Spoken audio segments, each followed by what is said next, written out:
ஈரோடு சுற்றுவட்டார தென்னை சாகுபடி விவசாயிகள் மற்றும் தமிழக தேங்காய் வியாபாரிகள் வணக்கம்ங்க. இன்றைக்கி தேதி 30/7/2025 புதன்கிழமைங்க. வார புதன்கிழமைக்குங்க மொடக்குறிச்சியில் இருந்துங்க கிழக்கப்போர் ரோட்டில் மொடக்குறிச்சியில் விஜயா தேட்டர் இருக்குங்க. தேட்டருக்கு ஏற்ற மாதிரி சந்தைங்க. சந்தைக்கு உள்ள மொடக்குறிச்சி ஒழுங்குமுறை விற்பனை கூடம் செயல்படுதுங்க. அந்த ஒழுங்குமுறை விற்பனை கூடத்துலைங்க காலையில் தேங்காய் ஏலமும் அதை தொடர்ந்து கொப்பரை ஏலம் நடக்குங்க. இன்றைக்கி நடந்த தேங்காய் ஏலத்தில் பார்த்தீங்கன்னா மொத்தம் 85,000 தேங்காய்களை விவசாயிகள் விற்பனை கொண்டு வந்திருந்தாங்க. இதில் பார்த்தீங்கன்னா பச்சைக்காய் தனியாக வந்திருந்ததுங்க, கருப்பு காய் தனியாக வந்திருந்தது. அதே மாதிரி மட்டை உரித்து தண்ணி ஆடாத தேங்காய் தனியாக வந்திருந்ததுங்க.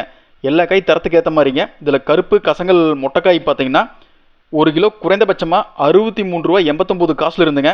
அதிகபட்சமாக 1 கிலோ ₹68.89 வரைக்கும் ஏலத்தில் கொள்முதலாக இருக்குதுங்க. அடுத்தபடியாங்க நம்ம கசங்கல் காய்ங்க தண்ணியே ஆடம் வறண்டு போயிருக்குமில்லங்க, அந்த காய் மட்டை உரிச்ச காய் 1 கிலோ ₹118.69 கொள்முதலாக இருக்குதுங்க. அதுக்கடுத்தபடியாங்க பச்சைக்காய்ங்க நம்ம போட்டோன்னே மட்டை உரிச்சிருப்பாங்க, குடுமையோடு இருக்குங்க. இந்த காய் பார்த்தீங்கன்னா 1 கிலோ குறைந்தபட்சமாக ₹41.99 இருந்துங்க. அதிகபட்சமாக ₹59.39 வரைக்கும் கொள்முதலாக இருக்குதுங்க. நன்றி, வணக்கம்.